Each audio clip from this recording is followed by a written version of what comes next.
تو ہم نے سوچا کیوں نہ اس بار ایک تاریخی آل پارٹیز کانفرنس جو ہے دامن چلتن کے دامن میں منعقد نہ کی جائے، نہ کہ صرف ہم اس میں بلوچستان کے حالات کو بغور اس پر جائزہ لیں، بلکہ ان علاقوں میں بسنے والے اور روزمرہ کی جو ہم لوگ یہاں کے لوگ زندگی بسر کر رہے ہیں ان حالات کو بھی ہم دیکھیں اپنی آنکھوں سے۔ ایجنڈا میں آپ تمام حاضرین مجلس سیاسی پارٹیوں کے سامنے رکھنا چاہوں گا۔ بلوچستان میں ریاستی جبر اور امن امان کی صورتحال، میرے خیال میں کوئی بھی سیاسی شعور رکھنے والا، کسی بھی سیاسی پارٹی سے تعلق رکھنے والا کارکن، اس کی قیادت بلوچستان کے ساتھ ریاستی جبر جو روز اول سے بڑھتا جا رہا ہے یا جو سلوک بڑھتا جا رہا ہے اس سے ناواقف نہیں ہوں گے۔ اس میں جو فوجی آپریشن کیے گئے ہیں گزشتہ ادوار سے 1947 سے جب یہ ملک محرز وجود میں آیا، بلوچستان کے لوگوں کو ترقیاتی مد کے بدلے یہاں پر فوجی آپریشن دیے گئے ہیں۔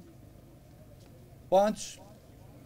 ملٹری آپریشن، 5واں جو جنرل مشرف کے دور سے جاری ہے، ابھی تک وہ سٹارٹ کیا گیا تھا، ابھی تک جاری ہے۔ اس کے جو افیکٹس ہیں، اس کے اثرات ہیں، وہ نہ کہ صرف ہمارے بلوچستان کے سیاسی ماحول پر انہوں نے اپنے اثر ڈالے ہیں، ہماری معاشی زندگیوں پر بہت سے اس کے اثرات پڑے ہوئے ہیں، ہماری روزمرہ کی زندگیاں، یہاں کے لوگوں کے جو وہ ٹرائبل سسٹم ہے اس پر بھی بہت سے ان کے اثرات پڑے ہوئے ہیں۔ لاپتہ افراد کا جو مسئلہ ہے وہ بھی اس ریاستی جبر اور ان آپریشنوں کا ایک حصہ ہے۔ گرفتاریاں، ماشاء اللہ کے دور میں گرفتاریاں ہوتی رہی ہیں، جمہوری دور جو گزرے ہیں وہاں پر بھی یہاں پر گرفتاریاں ہوتی رہی ہیں، لیکن ریسنٹلی جو ابھی گرفتاریوں کا جو سلسلہ شروع ہوا ہے، ایک زمانہ تھا جب مسنگ پرسنز، نوجوان، بزرگ، سیاسی کارکن، اسٹوڈنٹس، مختلف فکر سے تعلق رکھنے والے، دانشور، ادیب،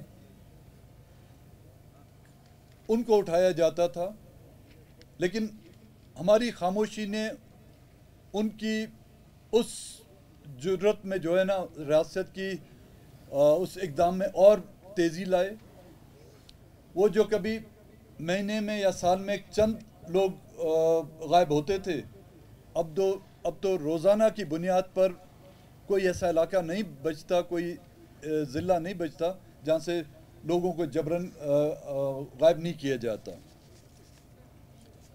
ایم پی او کے تحت ایک ایم پی او مجھے یاد ہے جنرل مشرف کے دور میں تھا، جس کو نیم مارشل لا کہا جاتا تھا، لیکن اس وقت تو لوگ کہتے ہیں کہ 2024 فروری کو جو الیکشن ہوئے ہیں، فری اینڈ فیئر الیکشن ہوئے ہیں، اب اس میں فری کتنے، فیئر کتنے ہوئے ہیں، آپ تمام جو سیاسی پارٹی ہیں ان کی متاثر ہو کر ہمیشہ اپنی آواز اور اس الیکشن کے نتائج کے خلاف اپنی جو ہے موقف بیان کیا ہے، لیکن یہ جس کو جمہوری حکومت کہا جاتا ہے اس کے دوران خواتین کو ایم پی او کے تحت جو ہے 3 ایم پی او کے تحت گرفتار کیا گیا ہے۔ اس پر بھی میں آپ حضرات کی جو ہے رائے ماننا چاہوں گا۔ اور اس کے ساتھ ساتھ تحریر، تقریر اور احتجاج پر بھی پابندی۔ 4th شیڈول میں جس کسی کا جو ڈپٹی کمشنر ہو، کسی نے اگر کوئی تقریر کر دی، کسی نے کوئی احتجاج کر لیا، کسی نے سوشل میڈیا میں کوئی ایک ویڈیو جاری کر دی، یا کوئی ٹویٹر پر یا x.com پر جو اس نے کوئی کمنٹ کر لیا، उसका नाम भी 4th शेड्यूल में आ जाता है। तो बदतरीन मार्शल्ला जो इस मुल्क में गुजरे हैं, जनरल अयूब खान का मार्शल्ला गुजरा, याया खान का मार्शल्ला गुजरा, ज़ियाउल-हक का मार्शल्ला गुजरा, गुलाम अहमद का जो मार्शल्ला था वो कुछ अरसे था भी, जनरल मुशर्रफ का मार्शल्ला। अब वो तो उनको तो कहा जाएगा कि जो फौजी मार्शल्ला थे, लेकिन ये जो आज दिन के हैं वो इनको मैं जमहूरी मार्शल्ला कहूँगा। वो अगर बदमाशों के फौजी बदमाशों के मार्शल्ला थे तो ये जमहूरी शरीफों के मार्शल्ला हैं। और इन्हीं मामलात को अगर आप देखें, उन पर गौर करें, तो इनका लिंक जाके इनके जो रास्ते हैं आपको आके बलूचिस्तान के वसाइल और बलूचिस्तान के साहिल पर मिलेंगे। चाहे वो फॉर्म 47 के इलेक्शन हो, चाहे बलूचिस्तान में जो जबर और अमन अमान का मसला है, सिक्योरिटी का जो मसला है, इन तमाम के जो रास्ते हैं, इनकी जो पगडंडियाँ हैं, वो आके बलूचिस्तान के साहिल, बलूचिस्तान के वसाइल पर जो एंड होती हैं। और वो कहते हैं ना इंग्लिश में, ऑल रोड्स लीड्स टू रोम, मतलब तमाम रास्ते जो है ना वो रोम की तरफ जाते हैं। ये तमाम जो जबर है, सियासी तकारीर पर, एहतजाज पर पाबंदी, लोगों को गायब करना, पाबंद सलासल करना, गिरफ्तारियाँ, 4th शेड्यूल, तहरीर और तकरीर और एहतजाज पर पाबंदियाँ, ये तमाम की तमाम रास्ते जो है ना आपको ले जाते हैं उस नौआबादियाती निज़ाम की तरफ जिसकी बुनियाद 1947 में पाकिस्तान बनने के नाम पर रखी गई थी। और वो मैं वहदत मुस्लिमीन का जो वफ्द आज के इस APC में शरीक हुए हैं, अल्लामा अली हसनैन हसनी, अल्लामा वल्दियत हुसैन को जो है पार्टी की तरफ से आज की इस APC में खुश आमदीद करता हूँ। अब इसमें अब सुई गैस के जो मुआहदात, सुई की जो लुटमार थी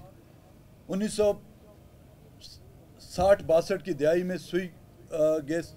यहाँ से डिस्कवरी तो हुई थी 1950s में, लेकिन 1962 में जो बाकायदा उस पर काम शुरू हुआ और वो गैस मुल्क के कोनों कोनों तक पहुँच चुकी। PPL के साथ जो मुआहदात हुए हैं, रेकोडेक का मुआहदा जिसकी हमने मुखालफत भी की और असम्बली में उस पर हमने एहतजाज भी किया। बलूचिस्तान में पानी का हिस्सा, क्योंकि मैं इसको एक मामूली सी ब्रीफिंग देकर फिर मुकम्मल इस पर जो वर्कआउट हमने किया है कि इसके जो हमें खदशात से जो ख़तरात हैं और आने वाले दिनों में जो है ना हम अहले बलूचिस्तान, क्योंकि यहाँ पर जो भी पॉलिटिकल पार्टियाँ बैठी हैं, चाहे उनका ताल्लुक उनकी पार्टी वफाक से हो, लेकिन यहाँ पे जो नुमाइंदगी कर रही हैं वो उनका ताल्लुक बलूचिस्तान से है। और जो आज की जो हालात हैं, चाहे वो मिसिंग पर्सनस के मामलात हों, चाहे ख़वातीन की जो है गिरफ्तारी हैं, ये हम सब का मसला है। हम चाहे जितने भी पॉलिटिकल हों, चाहे हम जितने भी सियासी हों, चाहे हमारा ताल्लुक किसी ट्रेड यूनियन से है, ताजरान से हैं, सियासी पार्टियों से है, लेकिन हम उन वाक़यात और उन मसाइल से अपने आप को जो है दूर नहीं कर सकते, नहीं उनको जो हम नज़रअंदाज कर सकते हैं। बलूचिस्तान के पानी का मसला, अब एक आपने सुना होगा कि चोलिस्तान के लिए जो है 5 या 6 कैनालें निकाली जा रही हैं। लोग ये समझते हैं कि इससे नुकसान सिर्फ सिंध को होगा, लेकिन ये भी देखा जाए कि सिंध को जो पानी मिलता था खीरथर और पटफीडर कैनाल की तरफ से, जब दरिया सिंध खुश्क हो जाएगा तो पटफीडर और खीरथर कैनाल की क्या हालत होगी। और इसी तरह गुज़िश्ता कई दिनों से हब डैम का तो आपने नाम सुना होगा कि जिससे 95% उसका जो कैचमेंट एरिया है या पॉन्ड एरिया जो है वो बलूचिस्तान से है, लेकिन बलूचिस्तान को उससे पानी मिलता था 35%।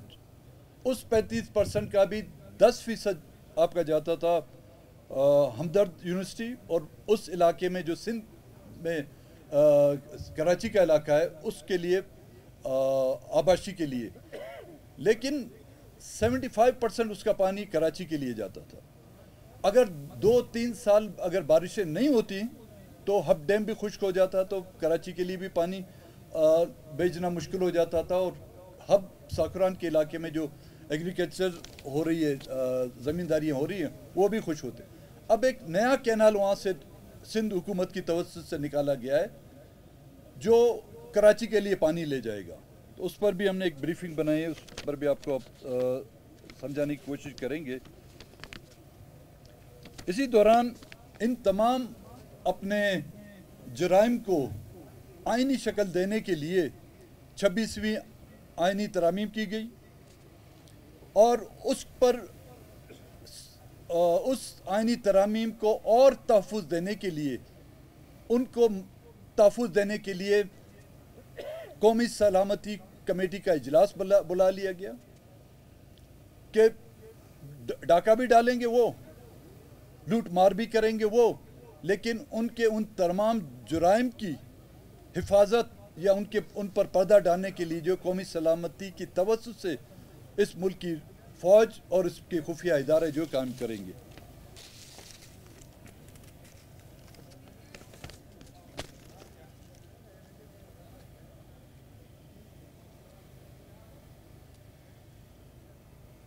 तमाम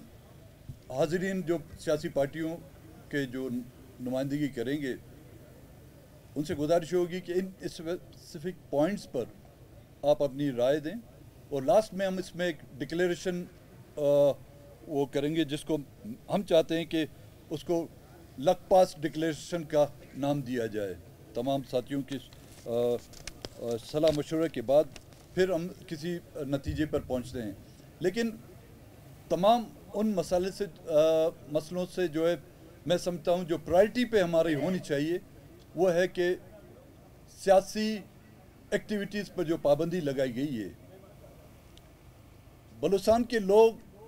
इस पाबंदी के जो काफ़ी अरसे से शिकार थे,